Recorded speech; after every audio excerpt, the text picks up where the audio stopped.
Imagine, we were up in arms because two people got killed by ICE in Minnesota. And they weren't even, neither of them was actually in the act of even protesting. Imagine if our government had killed 16,000 protesters.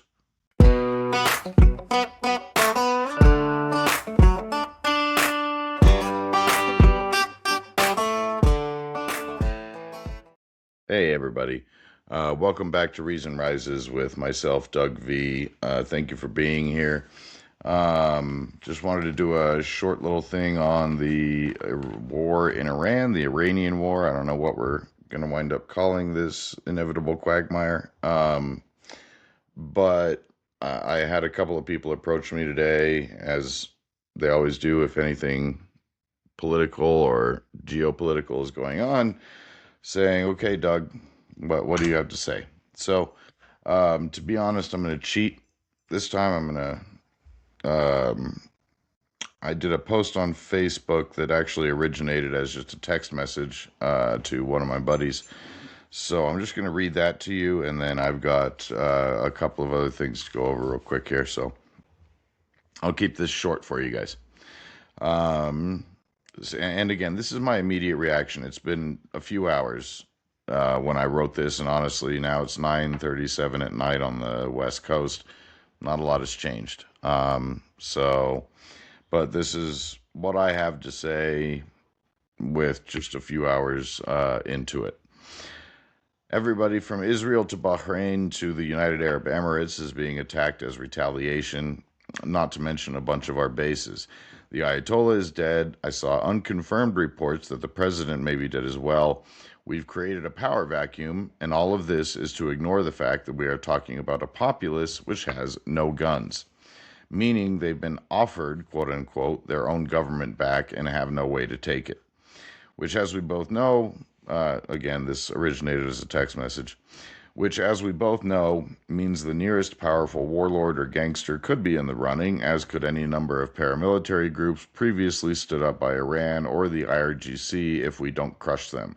The IRGC is the Iranian Guard Corps, the Revolutionary Guard Corps.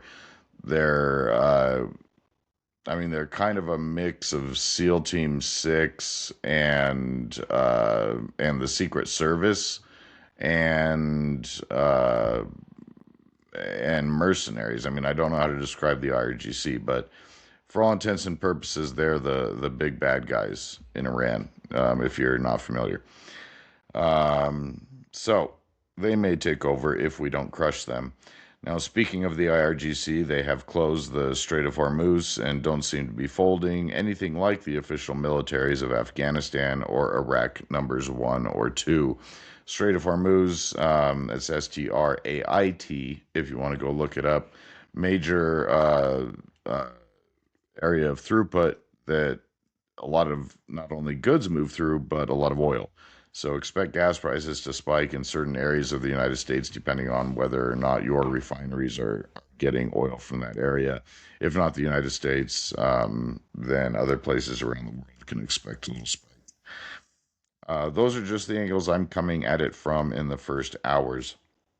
In my opinion, we have a very long campaign ahead of us.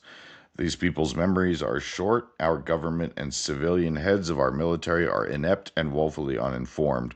For some reason, Hegseth is missing during all this melee, and it appears to me that this is adventurism by Rubio. Poorly executed, no visible exit strategy, no consent from Congress or the UN, and no coalition of the willing, aside from Israel, who is launching about half the attacks, if reports are to be believed. A school with 80 young ladies, 80 children. A school was hit with 80 children inside. It was next to a military barracks. I have to assume that was the Israelis who fired that one with their lack of care for collateral damage.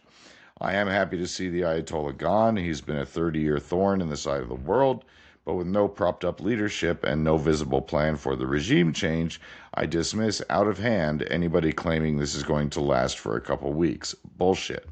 This campaign will last years most likely, but that's the only thing I'm shaky on, because Trump may just pull out and leave them to their own devices, which is a terrible idea.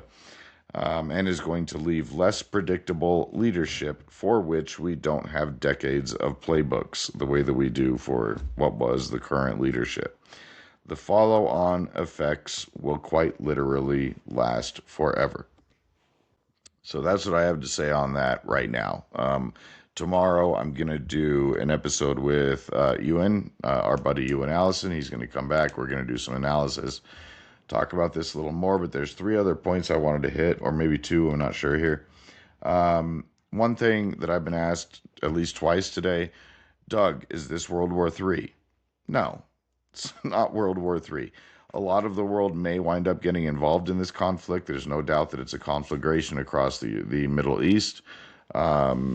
Just about every country that is allied with us is already has or will be suffering some consequence from Iran, and um, and it's going to turn into a regional quagmire the same way that many of our adventurism in that area tends to do. The second thing about World War III, though, is World War III, in my opinion, in my IMHO, um, will never start in the Middle East. World War III, if it starts, is going to start on our soil, or it's going to start on Russia's soil, or it's going to start on China's soil, or on China's supposed soil. But it's not going to start in the Middle East. It's just not. The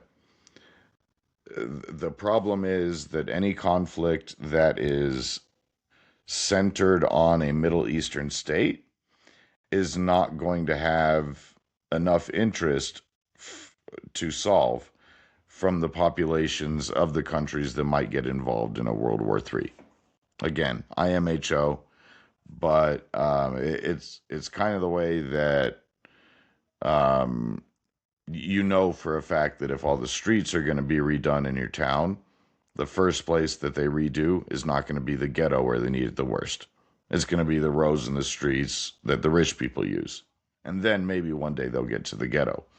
Um, People like us don't care enough about what's going on in the Middle East to start a World War III in that region. That's, again, IMHO.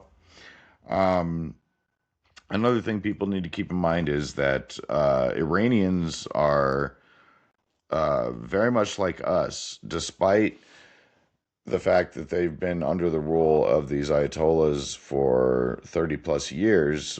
Two generations of people have gone through this rule. They've never lost the spirit that they had in the 1970s when their revolution occurred. These are people who the second that they were allowed to threw their hijabs off and couldn't wait to listen to Western music and dance and watch movies and have fun and act westernized. They act like us. They think like us. Their cities look like ours. Iran is an advanced country with a very intelligent population. Not just intelligent, but informed. They are not sheep, and the population is not a monolith with the government by any stretch of the imagination. So it's going to be interesting to watch what happens, but it's not going to be like the Tunisians during the Arab Spring. We watched the Tunisians essentially take over their government, stage a coup, go through trying to turn their country into democracy, and this is a wild oversimplification, but after about 10 years of democratic rule, they decided that they didn't have the economic stability and they didn't have the social stability that they were used to, that they need, that they crave.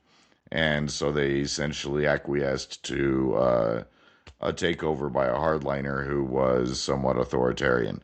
So the democratic experiment in Tunisia essentially failed.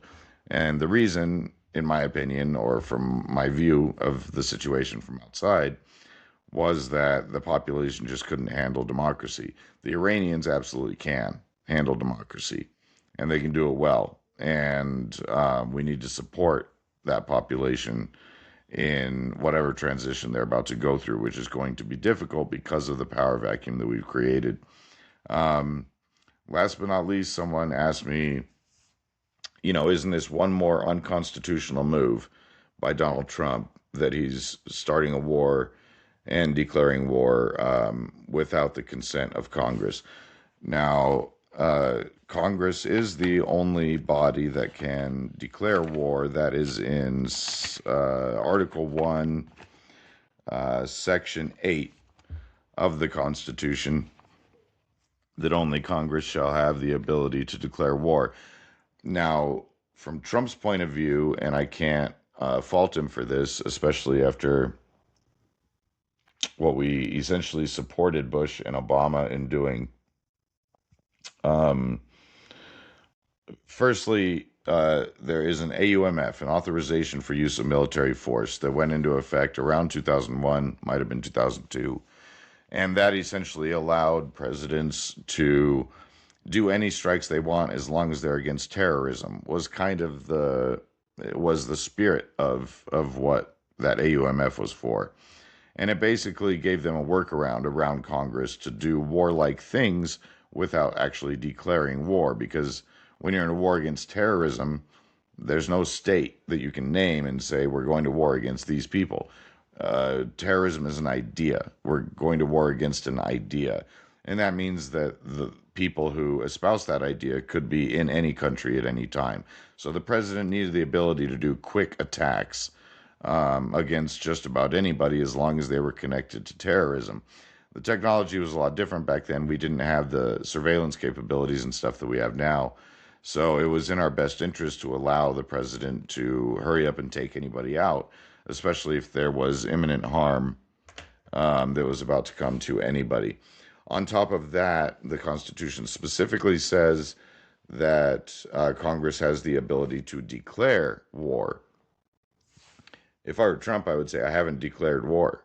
I would pull a Putin like Putin did when it came to Ukraine and say, this is a special military operation. This is not war. I have a goal. I have a specific thing I want to do. In this case, it appeared to be regime change, followed by stability and assurance that they cannot continue their nuclear program. So when he goes in with a specific goal in mind and does not actually declare we're going to war against Iran, which he may have done, but I didn't watch the speech. So, to my knowledge, while we are doing warlike things, war has not been declared. Regardless, you know, is this an illegal move by Trump? A lot of people are going to immediately say yes. I'm cloudy on it, and we'll talk to Ewan about that tomorrow and find out a little bit more. So. That's all I wanted to get out. That is, not that anybody cares, but that's my official statement. And I don't know if you picked up on it, but I did not say whether I'm for or against this. What I did say is I'm happy that Khamenei is gone. He's a bad dude, not just a thorn in the side of us and lots of countries around the world, but a huge thorn in the side of every single Iranian. I feel for the people there. I feel tremendous sadness at the number of protesters who were killed. Now, I believe it was 16,000 protesters who got killed by the IRGC during those protests recently. Imagine, we were up in arms because two people got killed by ICE in Minnesota. And neither of them was actually in the act of even protesting. Imagine if our government had killed 16,000 protesters. And I'm not sure what the span of time was. I think it was only a week or two that those 16,000 people were killed. I'll put the figure at the bottom of the screen. So take a minute and realize what a big deal that is. And remember that, again, these people are like us. These people are not, they're not like your typical Iraqi or Afghani citizen that you would see on your TV screen during those wars. These people are, they are intelligent, but that's not the word I'm looking for. I don't know. I'll find the word and I'll put it at the bottom of the screen too. So that's what I have to say. Thank you guys so much for being here. Please click the subscribe button. I really need you guys to do that. It costs nothing. It won't bother you, and you'll get updates on my channel. So that's always very appreciated. Click like, that helps me a lot too. Leave a comment, share this on Facebook, and thank you so much for being here. I hope you're all happy, safe, and taking care of yourselves this evening. And we'll see you tomorrow with a new episode with you and Allison.